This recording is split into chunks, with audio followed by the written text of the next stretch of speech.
Dobar dan, dobrodošli na Sat prirode i društva. Danas radimo prometne znakove. Prometnih znakova ima svakakvih oblika, svakakvih boja. Danas ćemo naučiti čemu služe. Prometni znakovi služe i pješacima i vozačima kako bi se mogli sigurnije kretati u prometu. Prometne znakove dijelimo u 3 skupine. Prva skupina su znakovi zabrane. Na primjer, ova 3 znaka. Druga skupina su znakovi upozorenja. Na primjer, ova 3 znaka. I treća skupina su znakovi obavijesti. Na primjer, ova 2 znaka. Znakovi zabrane su znakovi koji su okruglog oblika, crvene i bijele boje i oni zabranjuju promet pješacima, vozilima ili daju neke izričite naredbe i zabrane. Pa na primjer, ovaj znak znate svi, a on označava znak obaveznog zaustavljanja.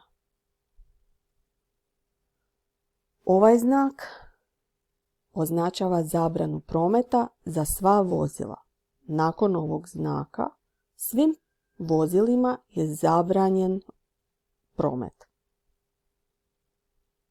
Ovaj znak označava zabranu prometa za bicikle. Ako se voziš svojim biciklom i naiđeš na ovaj znak, nakon njega više ne smiješ voziti bicikl. Znakovi upozorenja. Njih ćeš prepoznati po tome što su u obliku trokuta i isto su crvene i bijele boje, a oni upozoravaju na razne opasnosti u prometu.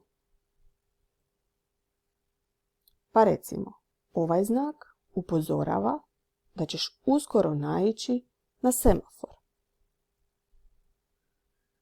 Ovaj znak upozorava da se na cesti nalaze biciklisti.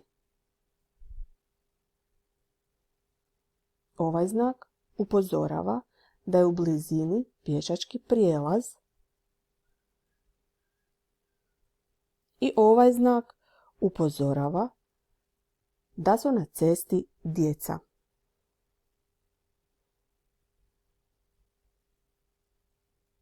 Znakovi obavijesti. Znakovi obavijesti mogu biti različitih oblika.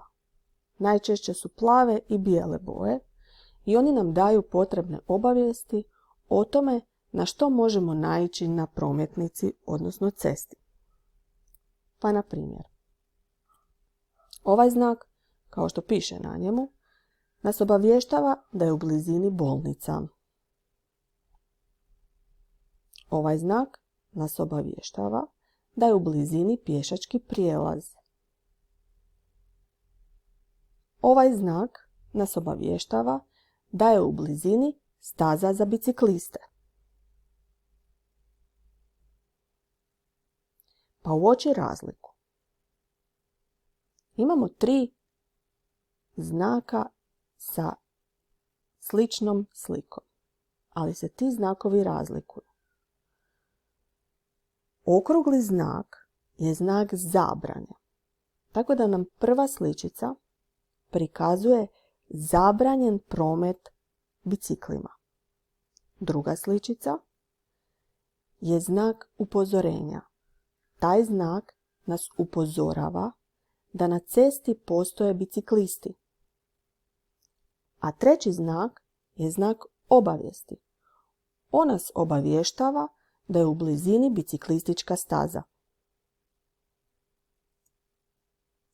Pa ponovimo.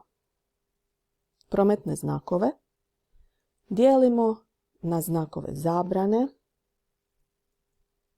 znakove upozorenja i znakove obavijesti. Znakove zabrane prepoznat ćeš po tome što su okrugli, crvene i bijele boje. Moraš zapamtiti da oni nešto zabranjuju.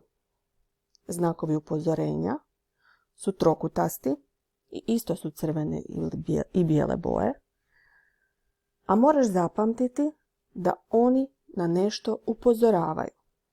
Znakovi obavijesti mogu biti različitih oblika, većinom su plave boje. Moraš zapamtiti da nas oni obavještavaju o nečemu. Tvoj zadatak je napisati naslov prometni znakovi i precrtati ovu umnu mapu. Nakon toga riješi radnu bilježnicu.